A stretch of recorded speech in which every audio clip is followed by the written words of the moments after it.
Good morning.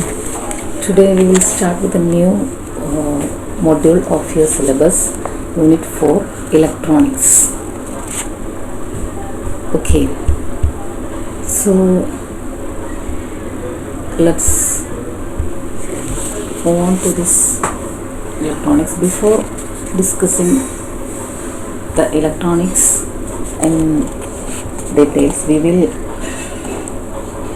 discuss some basic things. So in the introductory part, we will discuss semiconductor basics, which are the basics of basic of electronics. So semiconductor devices are the components of electronic devices. So we have to know, or we must know, what the semiconductor devices, and so what are semiconductors and their peculiar properties and their characteristics, etc. Then only we can understand semiconductor devices, and then only we can understand the electronics using these semiconductor devices as their basic components.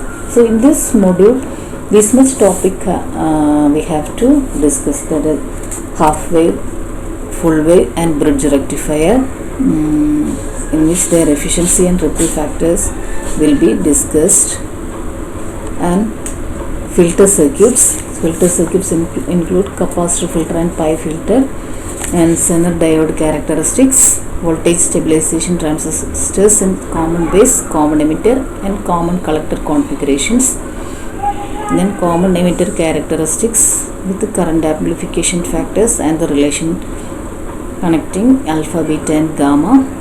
These terms will be explained while we discussing these topics. Okay. And common emitter amplifier, frequency response curve and its bandwidth. Then finally the logic gates and the De Morgan's theorems using the gates. Okay, so this much topics have to be covered in this module of electronics. So first we will discuss some semiconductor physics as an introduction. Okay. So in your higher secondary classes, you have studied some semiconductor physics. So the basics of semiconductor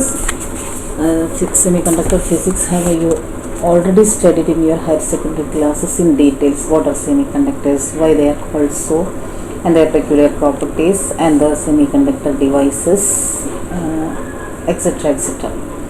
So though you have studied all these things, I will briefly explain or briefly go through those topics again here, in order to remind you all these things again, for now. Okay.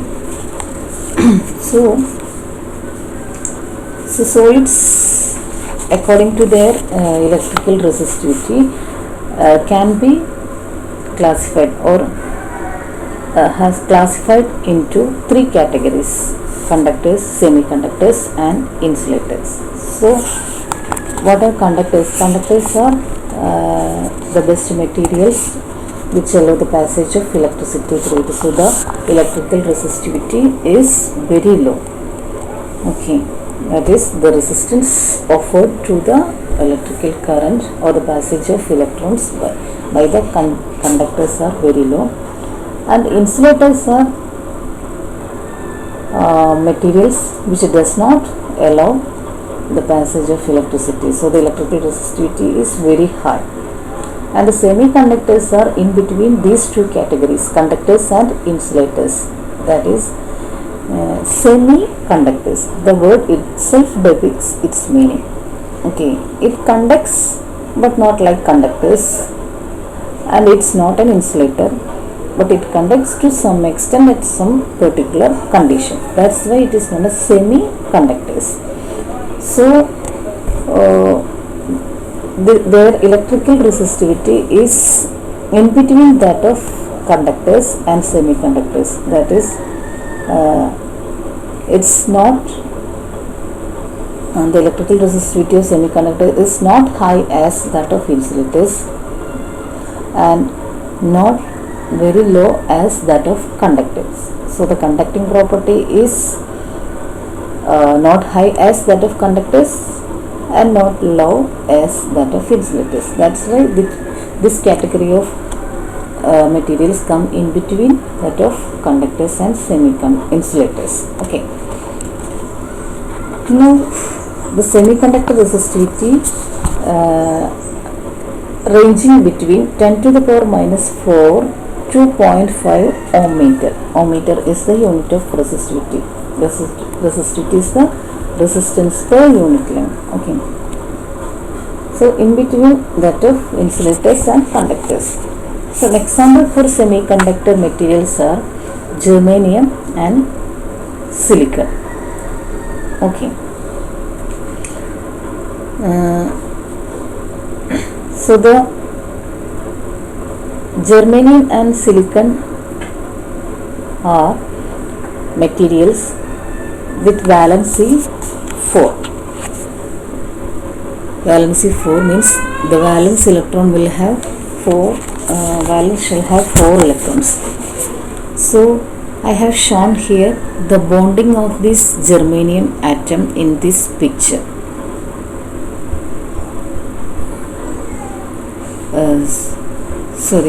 I will show you the picture of germanium bonding where you can see the bonding of germanium picture.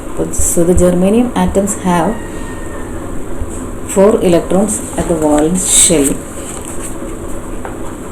So each atom is bonded together with the neighboring atoms so that its octet is complete. That is 8 electrons are completed in the valence shell.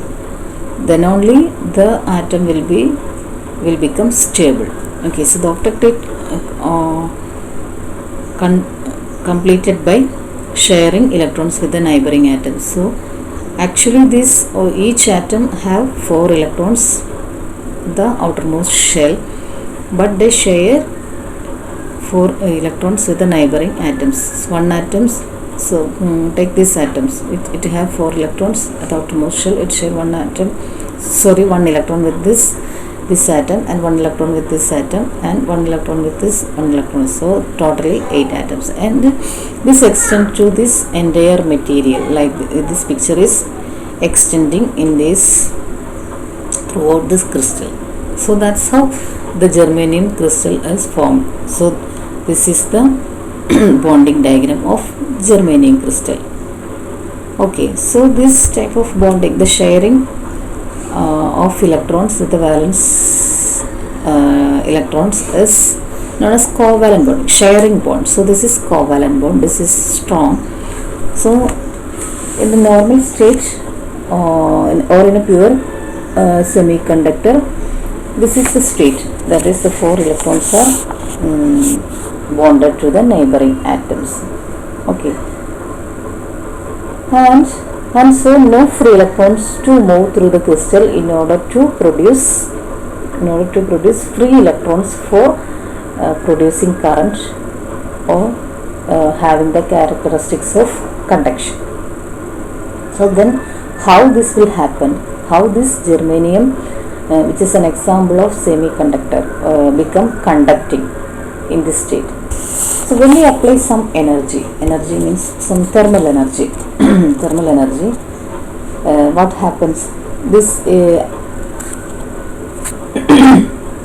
atoms receive this energy, and the outermost electrons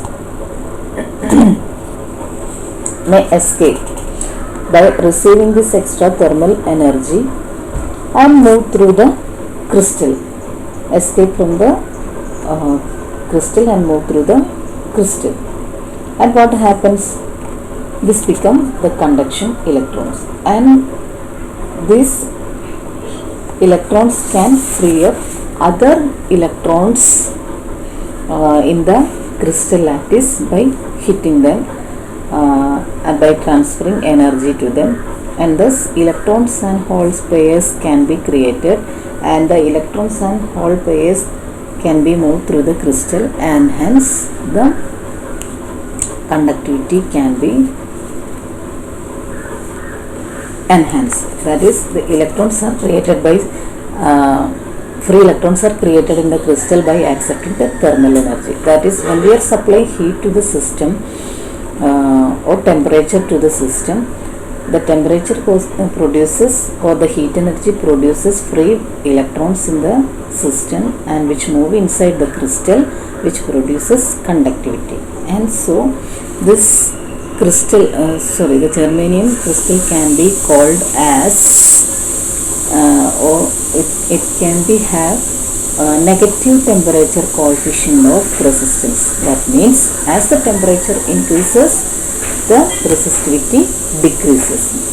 Okay, that's why it is called, we call it as negative temperature coefficient of resistance. So this is the germanium bonding. This is the germanium atom, and this is the germanium bonded diagram of germanium atom. This is 4 valence electrons which are covalently bonded to neighboring germanium atoms, etc. Okay, these pictures are from your textbook Principles of Electronics by V.K. Mehta. Okay, so in terms of energy bands, we can explain like this. That is, each atom have energy bands. Okay, energy bands, where this is which includes valence band and conduction band. Okay, valence band, the normal state, the valence band will be filled in the atoms, germanium atoms and silicon atoms, and conduction band is free. So there is no conduction electron here to move, so no electricity can be produced. And what happens when thermal energy is supplied? When thermal energy is supplied, this valence band electrons gets energy, and it can go to the conduction band, higher energy bands, so that it can become conducting electrons. So this is the explanation in terms of conduction. This things are you have already studied. So I am talking about this just to remind you all these things. Okay. So this is how the conduction is taking place in a semiconductor material. So what we are understanding is whenever the temperature is increased, there become more and more conducting electrons by accepting energy, and so the resistance, conductivity increases. Conductivity increases means the resistance decreases. So we can call it as materials having negative temperature coefficient of resistance. That is, temperature and resistance have negative, are inversely proportional. That is, as temperature increases, resistance decreases. Okay, so that's what's happening in semiconductor physics. And the semiconductor materials are broadly classified as intrinsic and extrinsic semiconductors. What is meant by intrinsic and extrinsic semiconductor? So we have already discussed what is intrinsic semiconductor. The semiconductor in its pure form is known as intrinsic semiconductor. Pure form means no impurities, no doping or something like that. So semiconductor material in its pure form is known as intrinsic semiconductors. So the intrinsic semiconductors, in the intrinsic semiconductor, the conduction can be produced by applying thermal energy. So what happens when thermal energy is applied?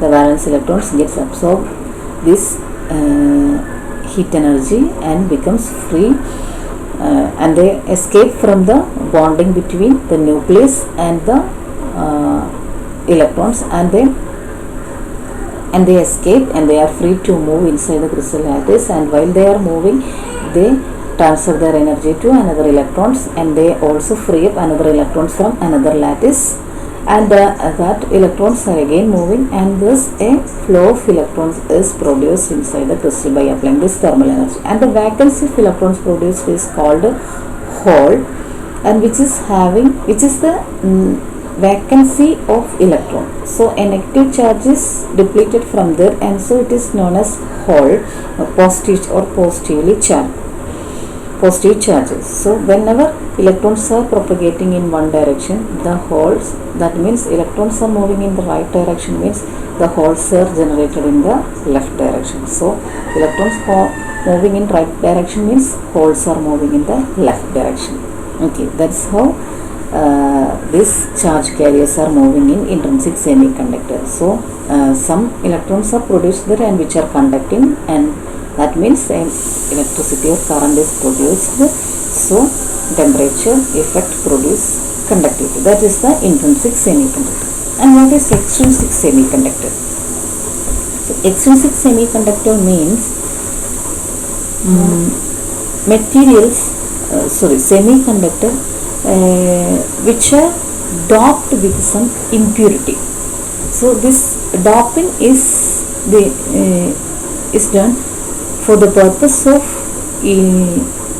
inducing conductivity. Okay, so for the purpose of inducing or enhancing the conductivity of the semiconductor material, what we are doing is we are adding some amount of very small amount of impurity to these semiconductor materials. So the semiconductor material made by this method is known as extrinsic semiconductor. So as per this method, there are two types of semiconductors: extrinsic semiconductor, N-type and P-type semiconductor. So N-type semiconductors means the charge carriers are negatively charged electrons, and P-type semiconductors means the charge carriers are positively charged holes. Okay, so the N-type semiconductors are made by doping with pentavalent atoms like arsenic. So what's happening here? So pentavalent germanium atom is germanium is an atom having 4 electrons at the valence shell. Okay, so it needs 4 more atoms to complete the octet. And what happens when a pentavalent atom like arsenic is added? Arsenic is having 5 electrons at the valence shell. Okay, that's why it's called as pentavalent. Then what happens when this impurity is added? Then arsenic is added to the germanium atom. The 4 electrons from the arsenic is bonded with the semiconductor material germanium, and one electron is extra. So this electrons becomes free to move in the semiconductor material, and so a N-type charge, that is a negative charge, is an electron is produced which are free to move in this semiconductor. That's why it is known as N-type semiconductor. And what happens when the semiconductor is doped with P-type trivalent boron atoms? So boron is a trivalent atom, that is it's having valency 3, that means valence shall have only 3 electrons. So when we are adding some boron atoms as impurity to the germanium atoms crystal lattice, what happens is the germanium valence shell electron is sharing their 4 electrons with the boron atom. So in such a state, a vacancy is there because the octet is not completed. Only 7 electrons, 4 valence electrons of germanium and 3 valence electrons of boron, giving 7 electrons only at the output, at the valence shell. So one more electron is needed. So what happens is another electron from another lattice is coming to this lattice point. So this octet is completed. So one vacancy is at another lattice points, and so this propagation, charge propagation, is taking place as the movement of holes inside the semiconductor crystal. So the positive charge movement is equivalent to the opposite directionally movement of electrons. So that's how the p-type semiconductor is produced. Okay, so in both these type semiconductors, the crystal as a whole is neutral. You do not misunderstand that the extrinsic semiconductors, n-type and p-type, the p-type material have extra charges with negative charge and an extra positive charge. It's not like that. The material as a whole is neutral, because whenever we are adding impurity, the impurity atom itself is neutral, so no extra charge is produced there, but the electrons or positively charged holes are producing, which are free to move inside this crystal. That's what's happening, and that's how the conductivity is enhanced. So these are extrinsic semiconductor, which categorized as n-type and p-type, which are produced with pentavalent and trivalent atoms. Okay, so I have given here a table in which we have categorized these solids like good conductor, semiconductor, insulator, resistance material. So examples are given here. Good conductor, copper is an example for good conductor, germanium is an example for semiconductor, glass is an insulator, and nichrome is a resistance material. It have high resistivity, means it can be used as high resistance material in the iron box. We can use nichrome as coil for heating the material. Okay,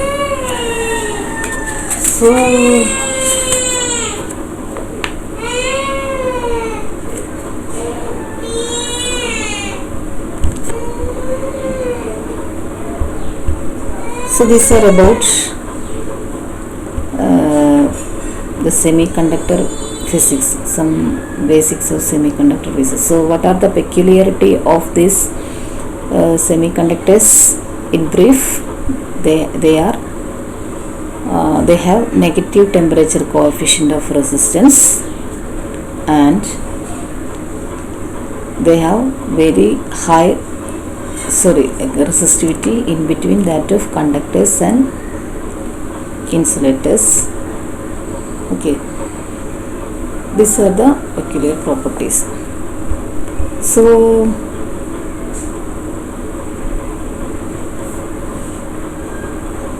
that's all for today's class. We will continue in the next class. Okay, thank you.